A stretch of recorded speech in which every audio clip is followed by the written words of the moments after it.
Ang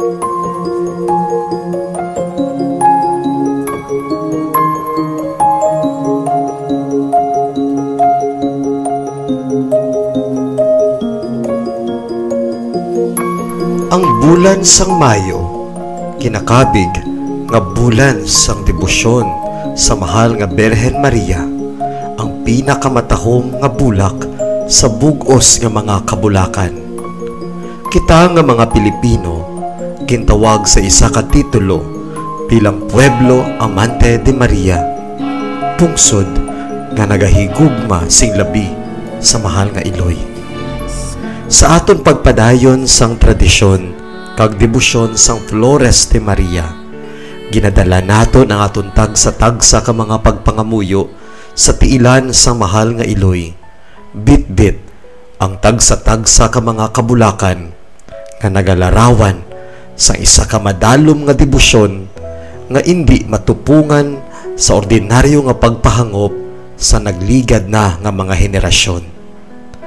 Gani kabataan man, pamatanon, hamtong kag tigulang, ululupod naton nga pagkaselebrahon ang debosyon sang tagsa-tagsa sa aton sa mahal nga Birhen Maria sa Flores de Maria.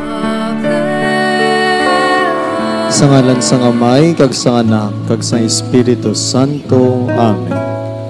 O Iloy sang Dios, Iloy sang himpit nga paghigugma, Iloy sang mapag-on nga pagtuo, kag Iloy sang santos nga paglao.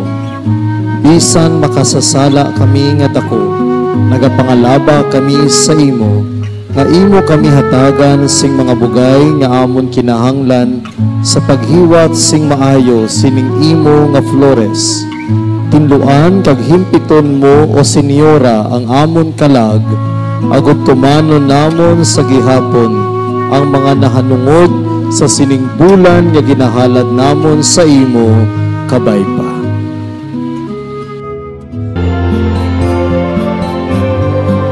Litania sang mahal nga Birhen. Ginoo maluoy ka sa amon. Ginoo maluoy ka sa amon. Kristo maluoy ka sa amon. Kristo maluoy ka sa amon. Ginoo maluoy ka sa amon. Ginoo maluoy ka sa amon. Kristo dungga kami. Kristo dungga kami. Kristo pamatii kami. Kristo pamatii kami. Dios nga Amay sa kalangitan, maluoy ka sa amon. Dios nga Anak, manunubos sang kalibutan, maluoy ka sa amon. Dios nga Espiritu Santo, maluoy ka sa amon.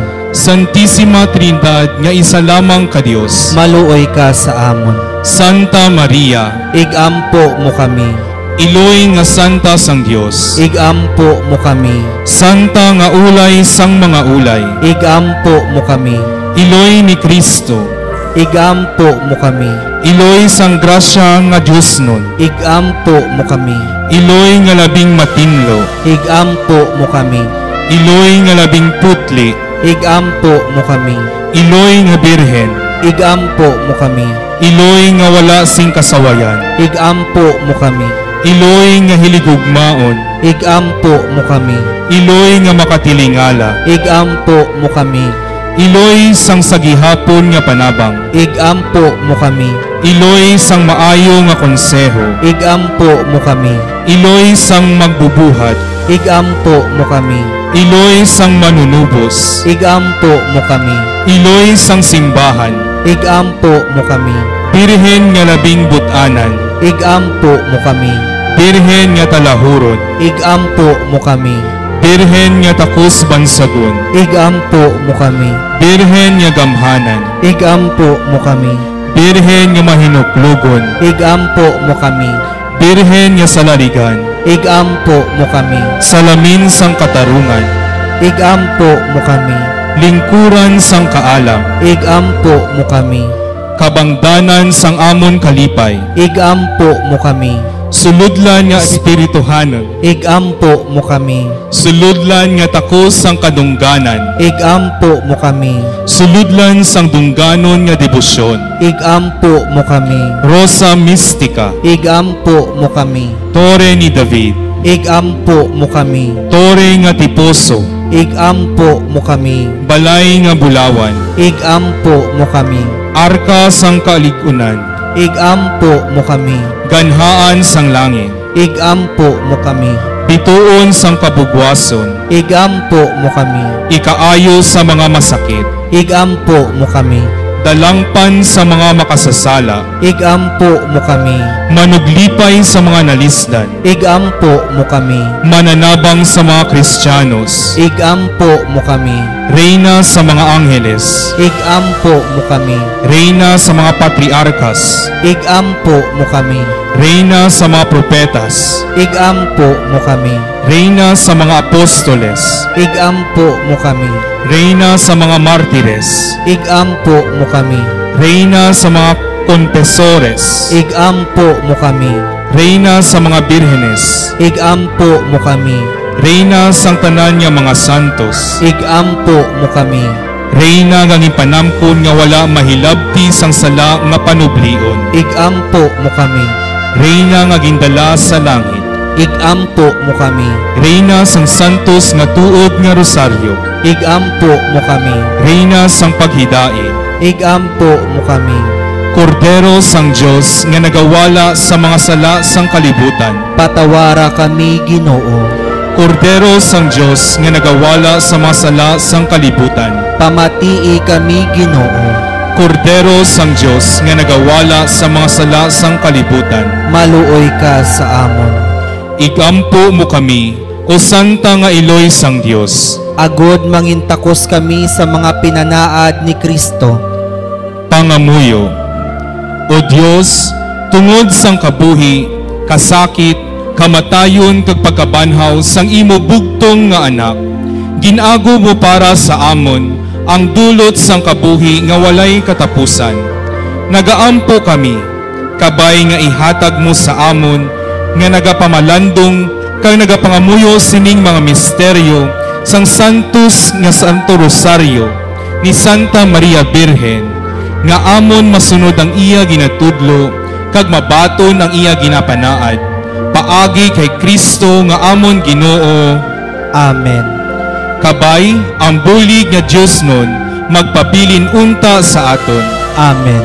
Kabay ang mga kalag sang tanan nga mga tumuluo nga nagtaliwan tungod sa kaluoy sang Dios magpahuway sa pagidait nga dayon. Amen.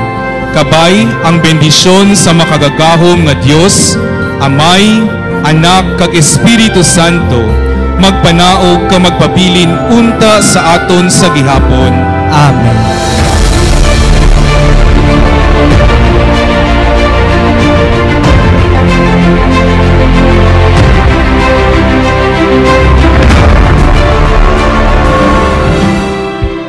Hello mga catmates! Ako si Father RJ, kag padayo naman kita nga maga-istorya tuhoy sa Istorya Sagrada. Kag ang aton istorya kag leksyon para sa sining adlaw amo ang si Adan kag si Eva nga naglalis sa kasuguan sang Dios. Nga aton mabasahan sa libro sang Henesis kapitulo 3 bersikulo 1 tubtub 13. Ang kalipay ni Adan kag ni Eva sa paraiso wala magdugay. Ang manog nga amo ang pinakatuso nga sapat sa kalibutan amo ang gingamit ni Satanas nga kasangkapan sa iya malain nga handom. Nagtapat siya sa pagsulay kay Adan kag Eva sa paglalis sa sugo sang Dios. Isa ka adlaw si Satanas sa dagway sang manog nagpakita kay Eva. Sadto nga mga tinion, si Eva malapit sa kahoy sang kaalam sang maayo kag malain. Si Satanas namangkot sa iya, nga ang Dios nagdumili sa inyo sa pagkaon sang bunga sang tanan nga kahoy sa paraiso. Si Eva nagsabat sa iya, makakaon kami sang bunga, sang tanan nga kahoy sa paraiso, luwas lamang sa kahoy sang kaalam, sa paghibalo sang maayo kag malain. Si Satanas nga nagpanulay kay Eva nagpadayon, bisan san-o indi kamo mapatay. Nahibaluan sang Dios nga kung magkaon kamo sang bunga sinang kahoy, mabuksan ang inyong mga mata kag mangin katulad kamo sa iya. Makahibalo kamo sang maayo kag malain.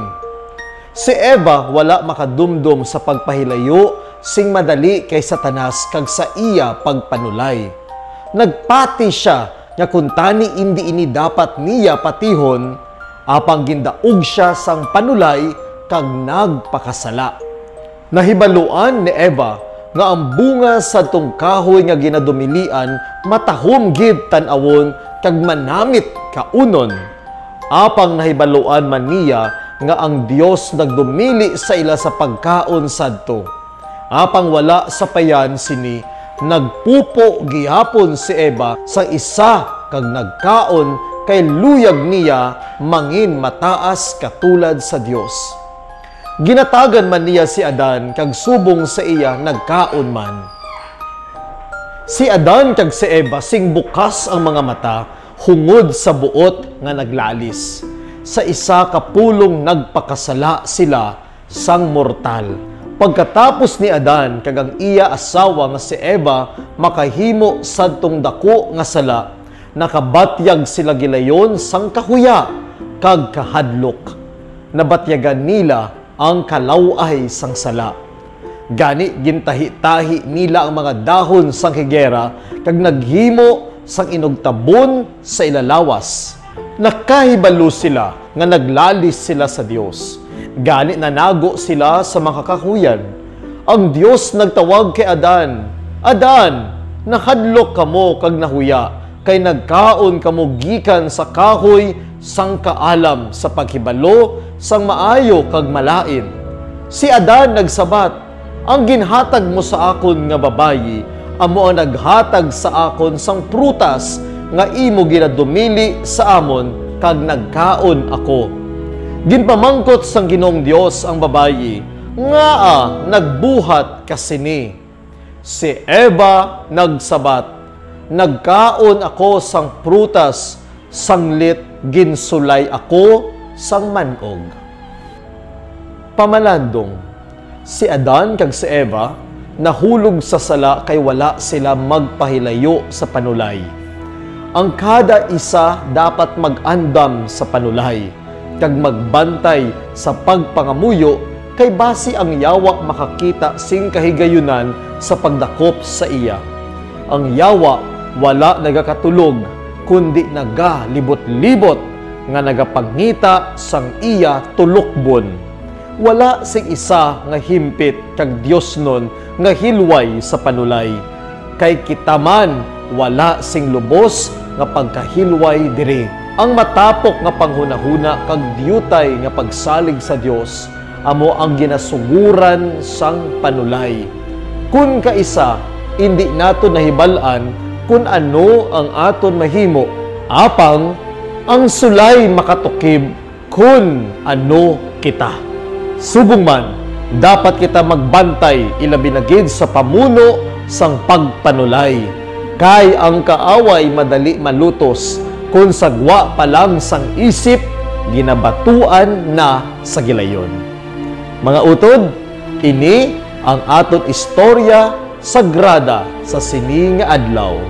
Si Adan kag si Eva nga naglalis sa sugo sang Dios.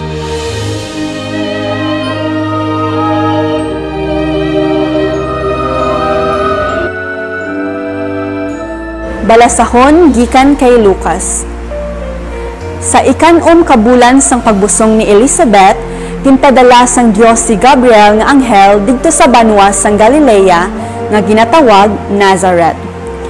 Ang anghel may dala nga mensahe para sa isa ka ulay nga dalaga nga kalaslon sa tawo nga ginhingalanan kay Jose nga kaliwat ni Haring David.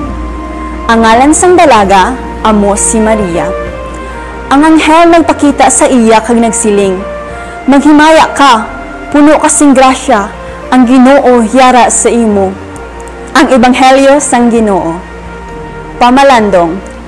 Sa tagsa naton kapag pangadi sang maghimaya ka Maria, aton ginaliwat ang panamyaw sang anghel kay Maria. Ginsilingan sang anghel si Maria nga, puno kasing grasya, nga kung sayuron, wala siya mahilabti sang bisan ano nga sala, bisan pa sang sala nga ginpanubli gikan kay Adan kag Eva.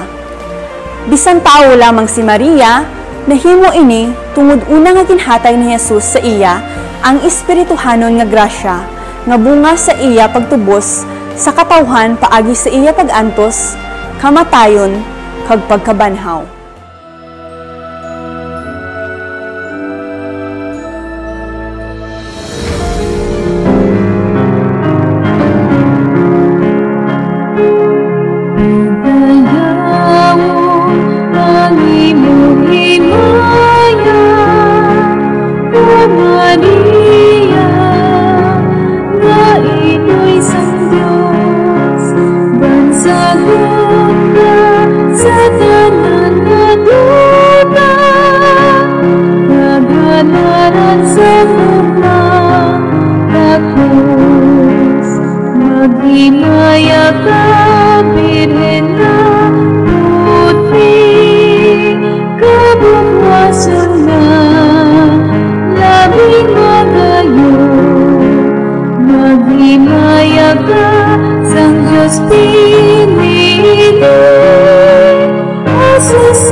Bendisyo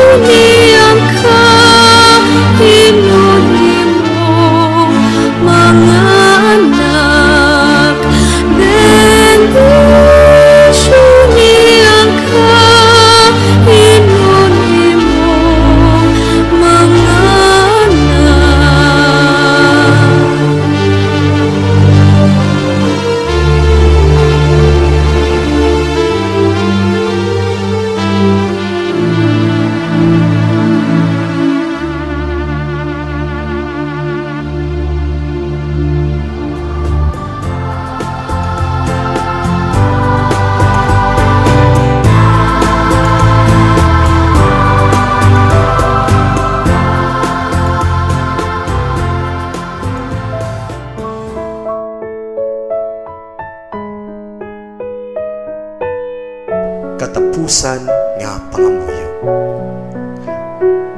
O langit nun nga amay sa amon paghalad sa imo, sang sining adlaw sang Flores de Maria.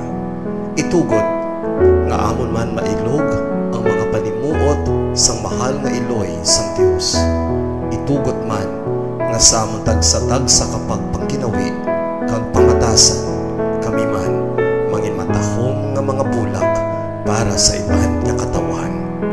Ginapangayo namon ini sa imo pagi kay Kristo nga amon Ginoo. Amen. Sa ngalan sa Amay kag sa Anak kag sa Espiritu Santo. Amen.